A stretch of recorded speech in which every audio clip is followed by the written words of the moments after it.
What's up, guys? My name is Drew. Welcome to the Scare Count, the segment on this channel where we count up all of the scares in some of our favorite horror movies.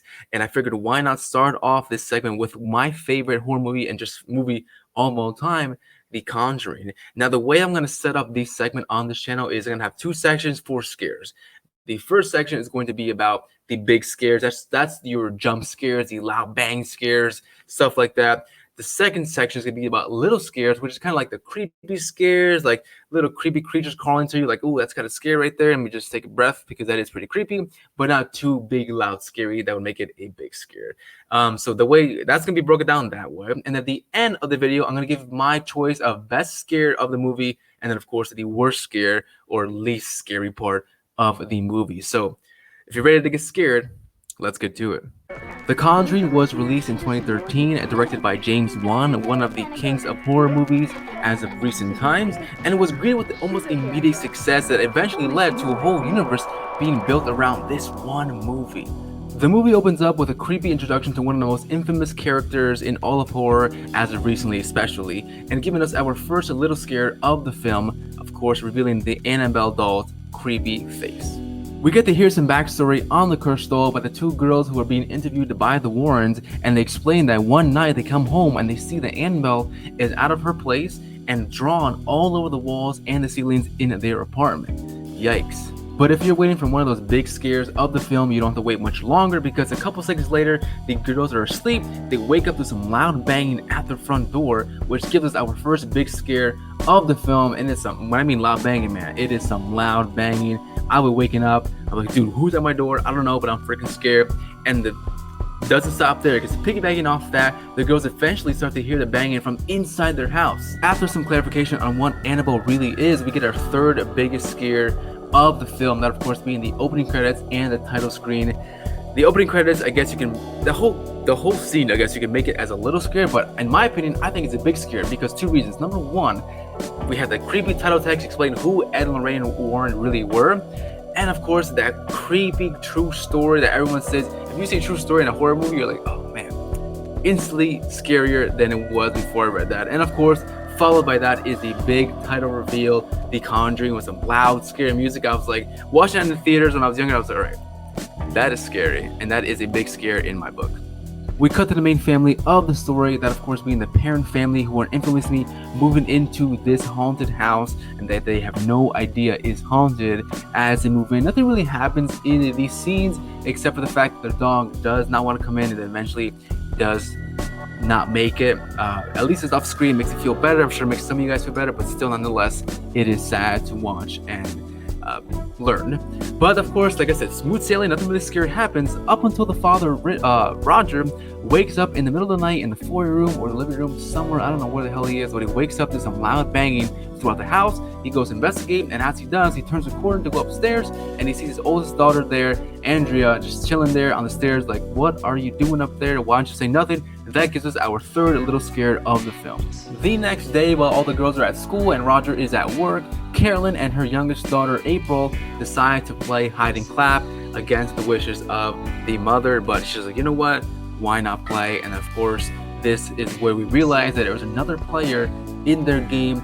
As Carolyn is looking for April, some creepy hands come out from the wardrobe and play along, which gives us our fourth little scare of the film.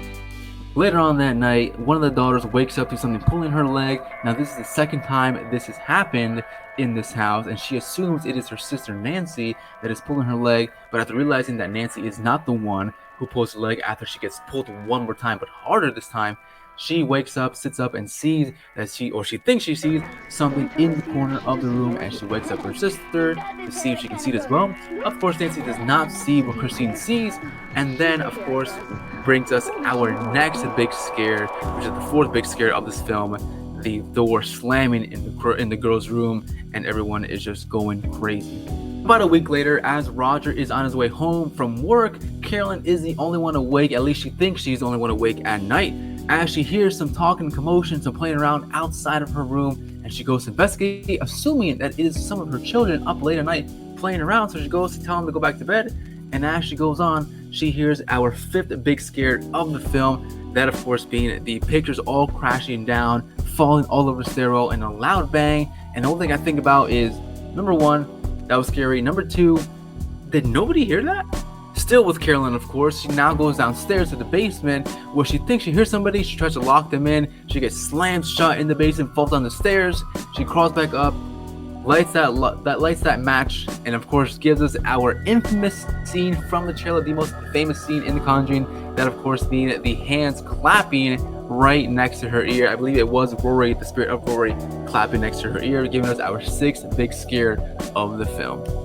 Let's cut over to our little sleepwalker sister, who is now still, once again, sleepwalking into that creepy wardrobe, but without Roger there, it is up to Andrea, the older sister, to go ahead and help her little sister back to bed. But as she does so, the wardrobe starts to close on itself, open and close on itself, matter of fact, and then of course it gives us our seventh biggest scare.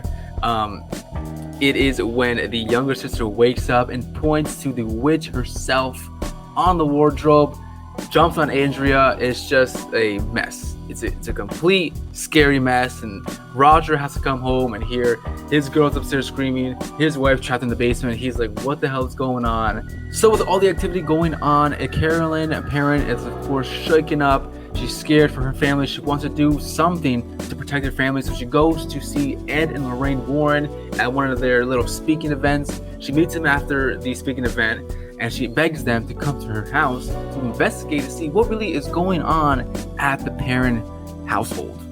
The Warrens finally do get to the parent household, where they go ahead and meet the family, and of course gives us our fifth creepy little scare of the film, that of course being when Lorraine Warren looks at April's music box and sees the spirit of Rory behind her.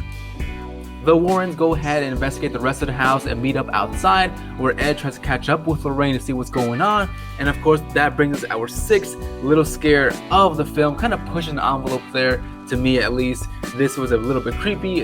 As Lorraine turns around to see Ed, she sees above him the witch hanging from that giant tree in the backyard. With the presence of the Warrens at the parent household, the family is actually being able to be happy again, feel comfortable, feel safe. They can actually do things together. You can see how bright the whole house and family looks now that they feel safe with the Warrens there. The Warrens, of course, even taking up some household chores and duties around the house to just help them and make them feel better. Ed and Lorraine Warren, or at least Lorraine, was outside doing laundry as she loses control because of a crazy wind, blowing a sheet out of her hand, which reveals our seventh little scare of the film, a humanoid type figure right in front of her, only masked by that white sheet. We follow that white sheet though all the way up to the top of the house, and we see our eighth big scare of the film, that of course being someone in Carolyn's room, where Lorraine sees, and we cut to that room and gives us our number 8 scare right there, the witch finally overtaking Carolyn's body by disgustingly puking in her mouth, and that's it. Game over.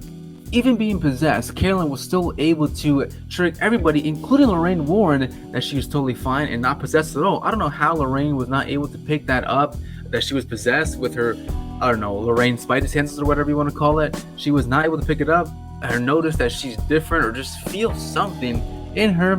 I don't know, we'll let it pass for now, but everybody now is back on the goal of finding evidence to bring to the church to perform an exorcism on the house, and the first person to actually see some sort of evidence is Officer Brad.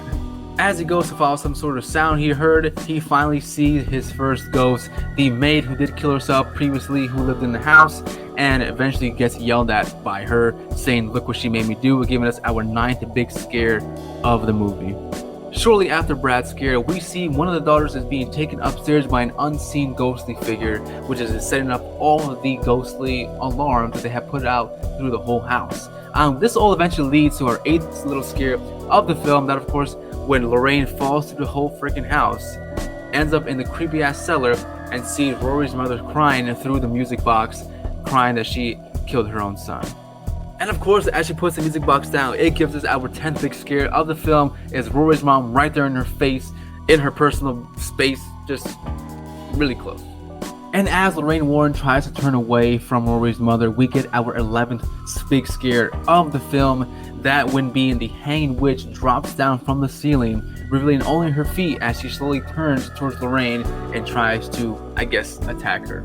As the Warrens head home, their daughter is in danger because Lorraine Warren lost her necklace in the parent household that her daughter gave her. That provided the link for the witch over there to cross over from the parent household to the Warren household and kind of torment the little girl over there, the daughter of the Warrens, giving us our 9th little scare of the film as that Warren daughter gets pulled in her own bed. And as she goes ahead to find out what's going on and find her parents, she gets locked in a room, but giving us our 13th big scare of the film when the witch is in the rocking chair behind this little girl holding the Annabelle doll.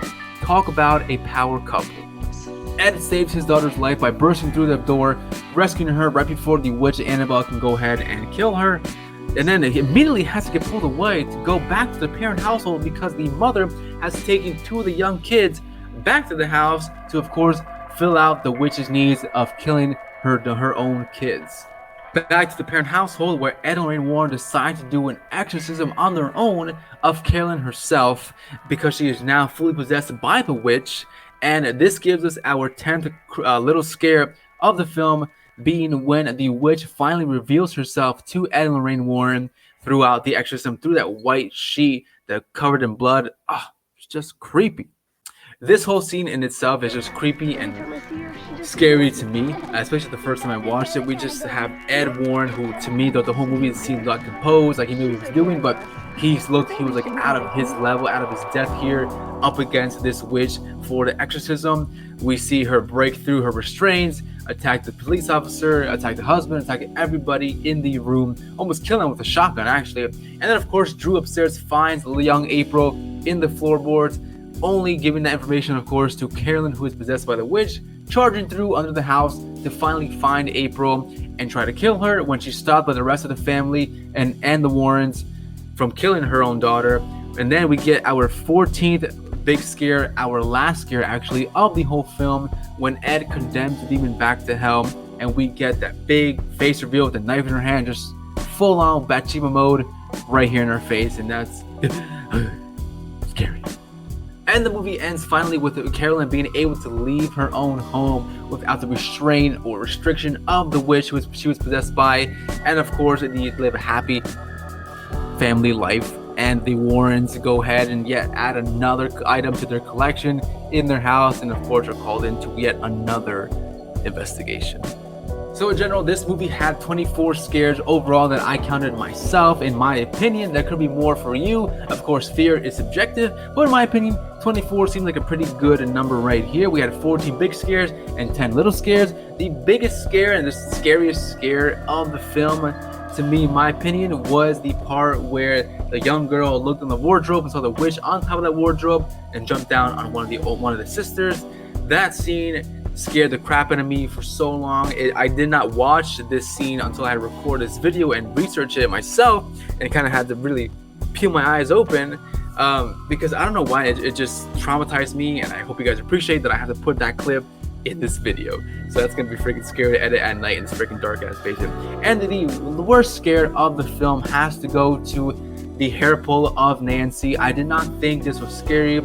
I think they wanted it to be a big scare, that's why I added it as a big scare, but to me it does nothing for me. I think hair pulling in general is not scary at all. I did have a test audience with me. I had 2 younger kids and my girlfriend and her young kids, and in fact they were actually laughing at this girl being pulled by a demon by her hair. I was like, you know what, it's so hard to make a scare from your hair being pulled. It's got to be done right, and I hardly ever see it done right, especially in this movie. It wasn't, so that's the worst scare for me.